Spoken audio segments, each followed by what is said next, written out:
The journey to Westminster Abbey felt like traveling through a living painting that stretched across the heart of London.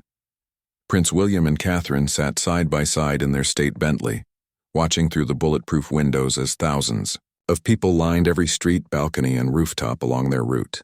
The crowds had been gathering since before dawn, some sleeping on the pavement wrapped in Union Jack blankets, all waiting for this moment when they could catch a glimpse of the future King and Queen of England. Catherine pressed her gloved hand against the window, marveling at the sea of faces that stretched as far as she could see. Children sat on their father's shoulders waving small flags. Elderly people in wheelchairs held signs reading, "God Save the King," and tourists, from around the world, held up phones and cameras to capture every second of the historic procession. The noise from outside was incredible, a wall of sound that seemed to shake the very foundations of the ancient city. William watched his wife's face as she took in the extraordinary sight of their subjects celebrating this momentous day. He could see the wonder in her eyes, the same expression she had worn on their wedding day when she first realized the true scale of public affection for their relationship. Catherine had grown up in a comfortable middle-class family, shopping at normal stores and living a relatively quiet life, so the sheer magnitude of royal occasions still amazed her even after years of marriage. The route to Westminster Abbey took them past some of London's most famous landmarks, each one decorated with banners and flags in honor of the coronation. They drove through Trafalgar Square, where Nelson's column was draped in red, white, and blue bunting, past the Houses of Parliament, where Big Ben chimed the hour, and along the Thames, where boats filled with spectators created a floating celebration on the water. Catherine had spent weeks preparing for this moment, studying every detail of royal protocol until she could navigate the complex rules of precedence and ceremony in her sleep. She knew exactly when to bow, when to curtsy, when to stand, and when to sit during the long coronation service. Her private secretary had created detailed charts showing her every movement, every gesture, every moment when the cameras would be focused on her face. The pressure was enormous because Catherine understood that she was not just representing herself today, but the future of the monarchy itself. Every expression on her face would be analyzed by royal watchers, every gesture would be discussed by historians, and every choice she made about her appearance and behavior would be remembered for generations.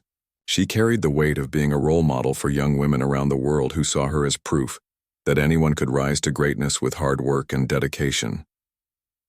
William squeezed her hand as they approached Westminster Abbey, feeling the slight tension in her shoulders that always appeared before major public events. He had learned to recognize the signs of her pre-ceremony nerves, the way she would take slightly deeper breaths and straighten her posture even more than usual. Despite her natural grace and years of experience, Catherine still felt the responsibility of her position keenly. "Remember when we first walked into this same abbey for our wedding?" he whispered, his voice barely audible over the cheering crowds outside. "You were so calm then, you can be calm now." The memory of their wedding day came flooding back to both of them. That magical morning in April 2011, when a nervous young woman named Kate Middleton had walked down the aisle of Westminster Abbey and emerged as Her Royal Highness the Duchess of Cambridge. Catherine smiled at the memory, recalling how she had felt that day, nervous but certain, excited but grounded by the knowledge that she was marrying the man she loved. Today felt different, though, more serious and more final in some way. Their wedding had been about their personal love story, but this coronation was about duty, service, and the continuation of an institution that had guided Britain for over 1,000 years. The crowd seemed to grow even larger as they drew closer to the Abbey, with people pressed against the police barriers and hanging out of windows in the buildings that lined their route. Catherine could see Union Jack dresses, hats shaped like crowns, and faces painted with the colors of the British flag. Street vendors moved through the crowd selling commemorative programs, miniature flags, and postcards featuring pictures of the royal family. As their car slowed near the famous west door of Westminster Abbey, Catherine could see the red carpet that had been rolled out for their arrival, the same entrance where kings and queens had entered for coronations dating back nearly 1,000 years. The Gothic spires of the Abbey rose majestically against the spring sky, their ancient stones having witnessed the crowning of 39 monarchs throughout British history. The security around Westminster Abbey was unlike anything London had ever seen, with police officers positioned at every corner, snipers on rooftops, and bomb detection dogs patrolling the perimeter. World leaders from dozens of countries were already inside the Abbey, along with members of the Commonwealth, representatives from every major religion, and carefully selected members of the British public who had been chosen to witness this historic moment. Catherine took a deep breath as their car came to a complete stop, knowing that the moment she stepped outside, she would be on the world stage in a way that few people ever experience. Television cameras from hundreds of networks were trained on their car, ready to broadcast her every movement to an estimated audience of over 2 billion people around the globe. Through the window, she could see the Archbishop of Canterbury, waiting in his magnificent ceremonial robes, the same man who had officiated at their wedding and who would today crown William's father as King Charles III. The sight of him standing there in his ancient vestments brought home the religious significance of what was about to happen, the sacred ceremony that would transform a prince into a king, through rituals that had remained essentially unchanged for centuries. William straightened his ceremonial uniform one final time, checking that his medals and decorations were properly positioned. He wore the same confident expression that had served him well throughout years of royal duties, but Catherine could see the deeper emotions flickering in his eyes. This was his father, who was about to be crowned, the man who had raised him after Princess Diana's tragic death, who had taught him everything about duty, service, and the responsibilities that came with their extraordinary position in life. The car door handle gleamed in the sunlight as their protection officer prepared to open it, and Catherine knew that beyond that door lay not just Westminster Abbey, but her destiny as the future Queen of England. She had traveled a remarkable journey from her childhood home in Berkshire to this moment, transforming herself along the way into someone ready to serve her country and carry forward the traditions of the British monarchy into a new era. Thira. Crowds outside seemed to sense that the moment had arrived, their cheering reaching a crescendo that echoed off the ancient stones of Westminster Abbey and rolled across London like thunder, announcing to the world that history was about to be made. The moment they stepped out of their state Bentley, the world seemed to hold its breath in anticipation of this historic entrance. Prince William emerged first, his tall figure resplendent in the magnificent ceremonial uniform of the Order of the Garter, the deep blue velvet mantle flowing behind him like a river of royal tradition. The sunlight caught the gold embroidery on his uniform, creating tiny sparkles that danced across the red carpet as he turned to offer his hand to his wife. Catherine appeared like a vision from a fairy tale, her ivory silk gown flowing around her as she gracefully stepped from the car onto the red carpet that stretched before Westminster Abbey. The Alexander McQueen dress moved with her every step, the fabric catching the light and creating an almost ethereal glow around her figure. Her silver leaf headpiece glittered in the morning sun, sending delicate patterns of light across her face as she smiled and waved to the thousands of people who had gathered to witness this momentous occasion. The sound of photographers' cameras was like heavy rainfall as hundreds of professional photographers captured every angle of their arrival. Camera flashes created a constant strobe effect that would have been overwhelming to anyone not accustomed to the intense scrutiny of royal life. Catherine had learned over the years to maintain her composure despite the blinding lights, keeping her smile natural and her movements graceful, even when she could barely see where she was walking. William offered his arm to Catherine with the practiced elegance of someone who had been trained in royal protocol since childhood, but there was genuine tenderness in the gesture that spoke of their deep love and partnership. Catherine placed her hand on his arm with the confidence of a woman who had transformed herself from a commoner into someone worthy of standing beside the future King of England. Together they began their slow, dignified walk toward the ancient doors of Westminster Abbey. Behind them, their 3 children followed in perfect formation, each one looking like they had stepped out of a royal portrait. Prince George, now second in line to the throne after his father, walked with the serious expression of a boy who understood the importance of the day. His miniature military-style uniform was an exact replica of his father's ceremonial dress, complete with tiny, medals and decorations that caught the light as he moved. At 10 years old, George already showed signs of the natural dignity that would serve him well in his future role as king. Princess Charlotte walked beside her older brother with the poise of someone born to royal life, her pale blue dress and matching coat creating a perfect complement to her mother's elegant ensemble. Her hair was arranged in the same style as Catherine's, with a small floral headpiece that made her look like a young princess from a storybook. Charlotte had inherited her grandmother Diana's natural grace and her mother's warm smile, and she waved to the crowds with genuine enthusiasm that made people fall in love with her instantly. Young Prince Louis, the baby of the family at 5 years old, brought a touch of adorable unpredictability to the solemn procession. His miniature navy suit was perfectly tailored, and his hair was combed neatly. But there was still something wonderfully childlike about the way he looked around, at all the pageantry with wide-eyed amazement. Despite weeks of preparation and practice, Louis remained refreshingly authentic, occasionally pointing at things that caught his attention or giving little waves to people in the crowd who called his name. Catherine's parents, Michael and Carol Middleton, watched from their privileged position in the congregation with tears streaming down their faces as they saw their daughter walking toward her destiny as the future Queen of England. Carol remembered the little girl who used to play dress-up as a princess in their family home in Berkshire, creating elaborate games where she would host tea parties for her dolls and stuffed animals. She had often wondered if Catherine had somehow sensed that she was meant for something extraordinary, the way she had always carried herself with such natural dignity, even as a child. Michael Middleton stood proudly beside his wife, thinking about the journey that had brought their family from their comfortable middle-class life to this incredible moment in British history. He remembered Catherine's first day at St. Andrews University, how nervous she had been about fitting in with the other students, never imagining that she would meet her future husband in the halls of that Scottish university. The transformation from Kate Middleton, university student, to Catherine, Princess of Wales, had been remarkable to witness.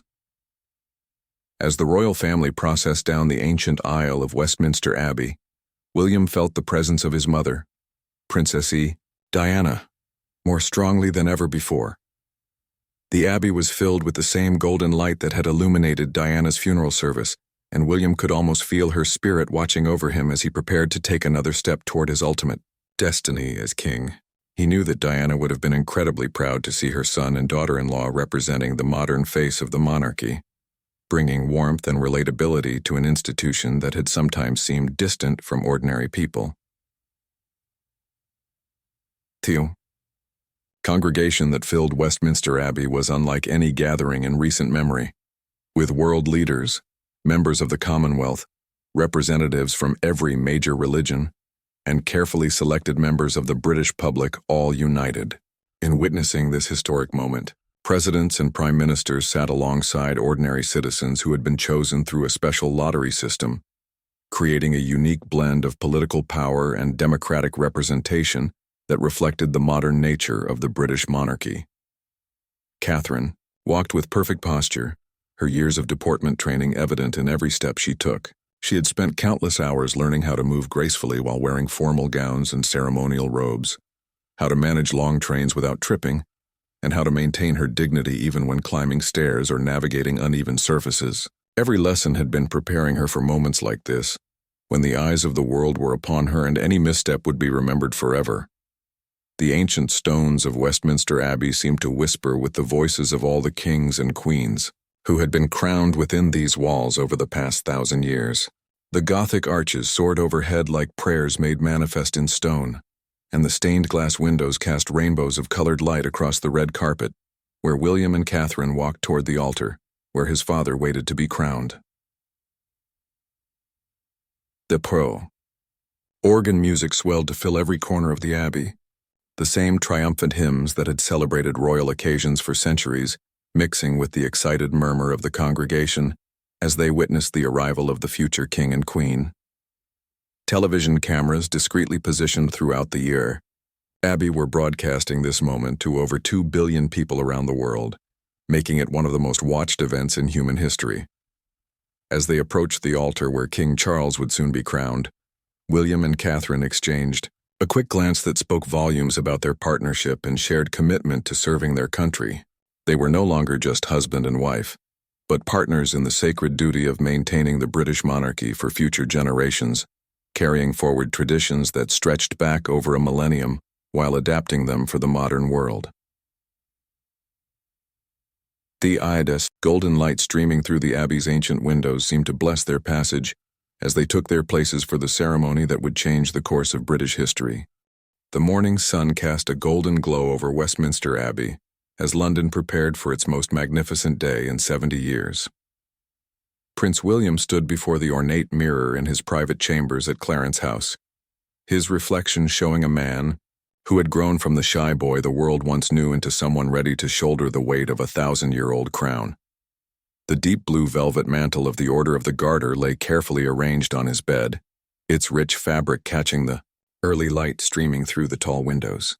This ceremonial robe would mark his presence as heir to the throne during his father's coronation, a visual reminder to everyone present that the line of succession continued strong and true. His hands moved with practiced precision as he adjusted his morning coat, but there was a slight tremor in his fingers that had nothing to do with nervousness and everything to do with the magnitude of this historic day. Today his father would transform from Charles, Prince of Wales, into King Charles III, and William would officially step into the role he had been preparing for his entire life. The weight of history pressed down on his shoulders like a physical presence, reminding him of all the kings and queens who had walked this same path before him. The bedroom door opened softly, and the Princess of Wales, Catherine, emerged from her adjoining dressing room like something from a fairy tale. Her ivory silk dress, designed by Alexander McQueen, flowed around her like liquid moonlight. The same designer who had created her wedding gown 12 years earlier had outdone himself with this creation, understanding perfectly that Catherine needed to look both regal and approachable, traditional yet modern. The dress hugged her figure in all the right places before cascading into an elegant train that would photograph beautifully as she walked down the ancient aisle of Westminster Abbey. Her headpiece was a masterwork of delicate craftsmanship, a silver-leaf design that seemed to grow from her chestnut-brown hair like something nature had placed there. As she moved toward William, the headpiece caught the morning light and sent tiny sparkles dancing across the ceiling of their room. She had spent hours with the royal jewelers and her hairdresser, ensuring that every detail was perfect, knowing that millions of people around the world would scrutinize every aspect of her appearance. Catherine paused at William's side, studying his reflection in the mirror with the loving gaze of a wife who had watched her husband grow into his destiny over the course of their marriage. She could see the mix of emotions playing across his face, the same expression she had learned to read during their courtship at St. Andrew's University, through their long engagement, and during all the years of royal duties that had prepared them for this moment. "Are you ready for this?" she asked softly, her voice carrying the gentle strength that had made her beloved by the British people and respected by the royal family. Her hand found its natural place on his arm, a gesture so automatic and comforting that it spoke of years of partnership and mutual support. She could feel the tension in his muscles, the way he held himself when the weight of royal duty felt particularly heavy. William turned away from his reflection to look directly at his wife, the woman who had chosen to leave behind her comfortable middle-class life in Berkshire to join him in the goldfish bowl of royal existence.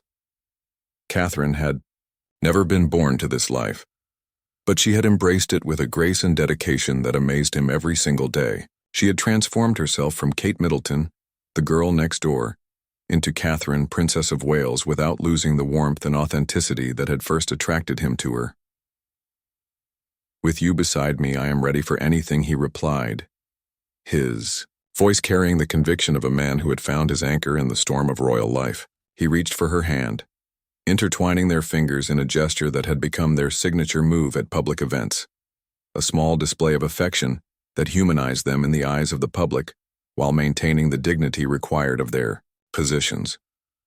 The room around them was filled with the quiet efficiency of their staff, people who had been with them for years and understood the importance of this day. Catherine's lady-in-waiting made final adjustments to her dress, while William's valet ensured that every button and medal was positioned exactly where protocol demanded. These were the same people who had helped them prepare for their wedding day, who had been there for the births of their children, who had supported them through the difficult days following the death of Queen Elizabeth II. Catherine moved to the window, gazing out at the streets of London that were already filling with people who had traveled from around the world to witness this historic coronation. She could see the Union Jack flags hanging from every available surface, the temporary stands erected for visitors, the police barriers that would guide the crowds throughout the day. The sight filled her with a mixture of pride and responsibility, knowing that all these people were here to celebrate not just the new king, but the institution of monarchy that she and William represented. The morning routine felt both familiar and extraordinary, like every other formal event they had attended, but magnified by the significance of the occasion. Catherine applied her makeup with steady hands, choosing subtle colors that would photograph well under the intense lighting of Westminster Abbey while complementing her dress and headpiece. She had learned over the years that royal appearances required a different kind of beauty preparation, one that took into account cameras, television broadcasts, and the need to look appropriate from every possible angle. William adjusted his collar one final time, checking his appearance in the mirror with the critical eye of someone who understood that his image would be analyzed by historians for generations to come. His uniform was immaculate, every medal and decoration placed according to centuries-old protocol, but he wore it with the easy confidence of a man who had grown comfortable in his royal skin. The sound of their children could be heard from the adjoining rooms, Prince George, Princess Charlotte, and Prince Louis, being prepared for their own starring roles in the ceremony. George, as second in line to the throne, would have particular responsibilities today, while Charlotte and Louis would need to maintain their composure during what would be a very long and formal ceremony. Catherine and William had spent weeks preparing their children for this day, explaining the importance of the coronation while trying to maintain some sense of normalcy in their young lives. As the time approached for them to leave for Westminster Abbey, Catherine took one final look in the mirror, seeing not just herself but the generations of royal women who had stood in similar positions before historic moments. She thought of Queen Elizabeth II, who had been crowned in the same abbey 70 years earlier, of the Queen Mother, of all the princesses and queens who had carried the dignity of the monarchy through times of celebration and crisis. William offered her his arm with the formal courtesy that protocol required, but with the warmth of genuine affection that made their relationship so appealing to the public. Together, they walked toward the door that would lead them to their car, to Westminster Abbey, to the ceremony that would change their lives forever. Behind them, their staff followed with the quiet efficiency of people who understood that they were not just preparing for an event, but participating in the continuation of a story that had been unfolding for over 1,000 years. The door closed behind them with a soft click, and their historic day truly began. As the ceremony concluded and the newly crowned King Charles III and Queen Camilla processed out of Westminster Abbey, the ancient stones seemed to vibrate with the power of history that had just been made.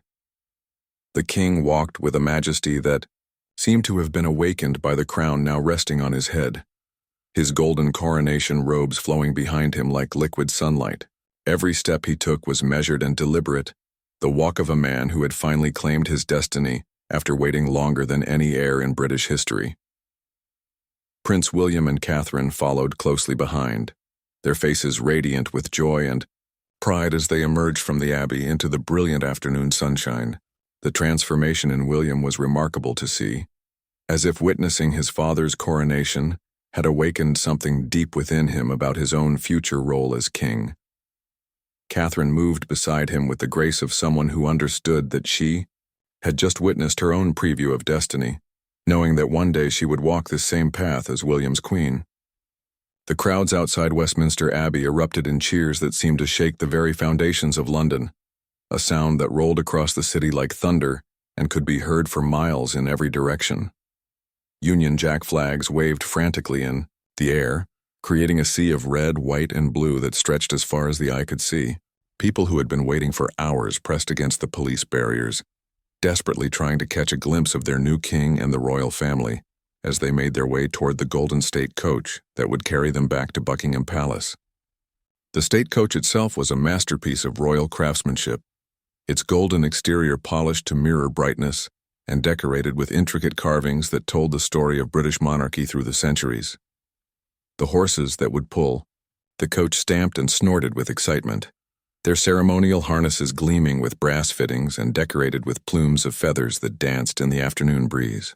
This was the same coach that had carried monarchs to their coronations for generations, and today it would carry King Charles III home to his palace as the newly crowned sovereign.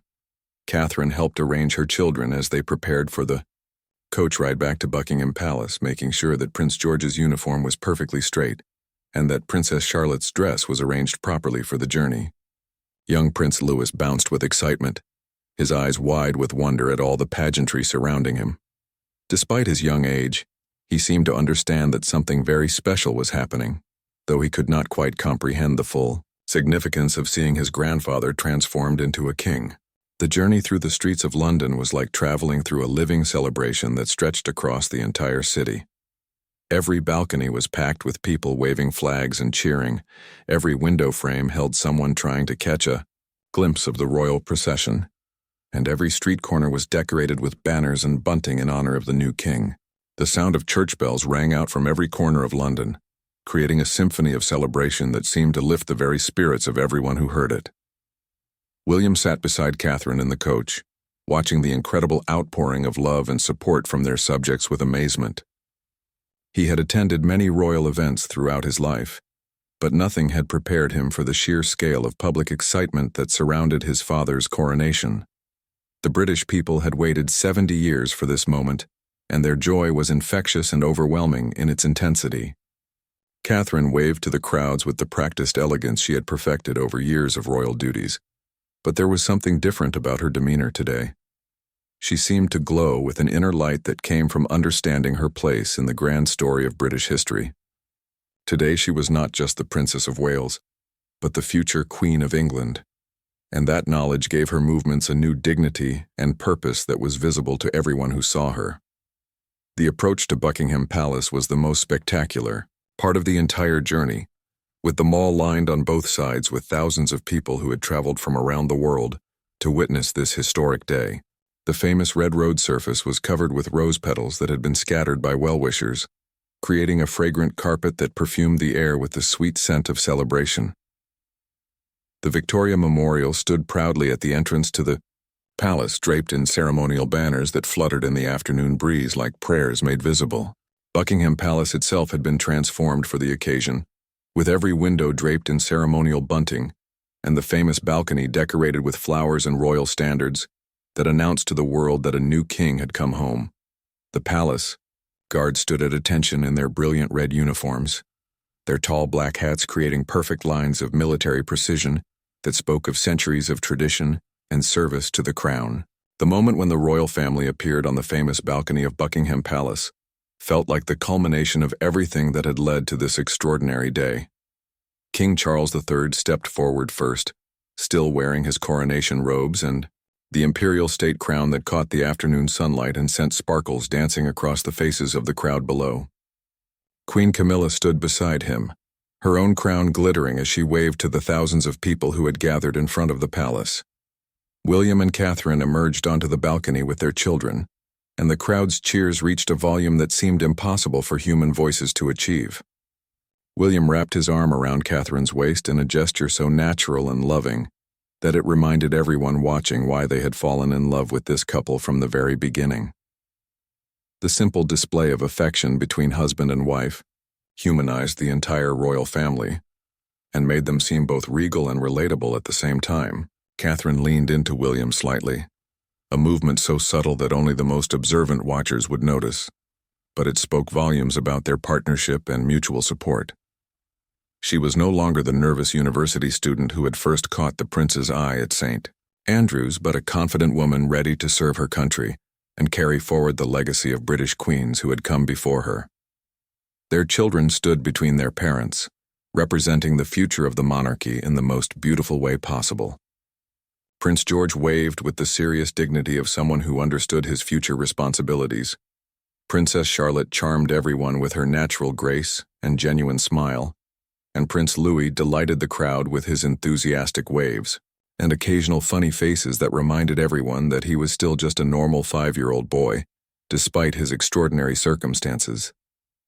The RAF Red Arrows chose that perfect moment to fly overhead in their precise formation, painting the sky above Buckingham Palace with trails of red, white, and blue smoke that created a living Union Jack against the clear blue afternoon sky. The crowd below erupted in fresh cheers as the smoke trails spread across the heavens like a blessing from above, and cameras around the world captured the image that would become the defining photograph of King Charles III's Coronation Day. William looked at his wife as the red arrows disappeared into the distance, their smoke trails slowly fading, but leaving behind a sense of magic and wonder that would linger in everyone's memory. He whispered to Catherine above the noise of the celebrating crowd, "We did it," his voice filled with relief and pride and love for the woman who had stood beside him through this incredible journey. Catherine smiled back with the radiance of someone who had found her true purpose in life, knowing that today had been just the beginning of their journey as the Prince and Princess of Wales, and that together they were ready to serve their country and carry forward the legacy of 1,000 years of British history into a new and exciting chapter that would be theirs to write. The ceremony itself unfolded like a carefully choreographed dance between ancient tradition and modern sensibility, each movement and ritual carrying the weight of over 1,000 years of British history. Westminster Abbey transformed into a sacred theater where the most important drama in the Commonwealth was about to play out before the eyes of the world. The golden light streaming through the medieval stained glass windows created an almost mystical atmosphere, as if heaven itself was blessing this momentous occasion. King Charles III stood at the center of the abbey wearing the magnificent golden coronation robes that had been specially created for this day. The intricate embroidery on his vestments told the story of Britain itself, with roses for England, thistles for Scotland, shamrocks for Ireland, and leeks for Wales woven into patterns that caught the light with every movement he made. His face showed the gravity of the moment, but also a deep sense of fulfillment as he prepared to accept the crown he had waited his entire life to wear. Prince William watched his father with a mixture of pride and deep emotion that surprised him with its intensity. This was the man who had raised him after Princess Diana's tragic death, who had taught him everything about duty, service, and the sacred responsibilities that came with royal blood. Charles had spent decades preparing for this moment, longer than any heir in British history, and William could see the weight of those years of waiting finally lifting from his father's shoulders as the ceremony began. Catherine sat in her designated place, her ivory gown arranged perfectly around her, watching the ancient rituals unfold with the wonder of someone witnessing living history. She had studied every aspect of the coronation ceremony during her preparation, but experiencing it in person was completely different from reading about it in books.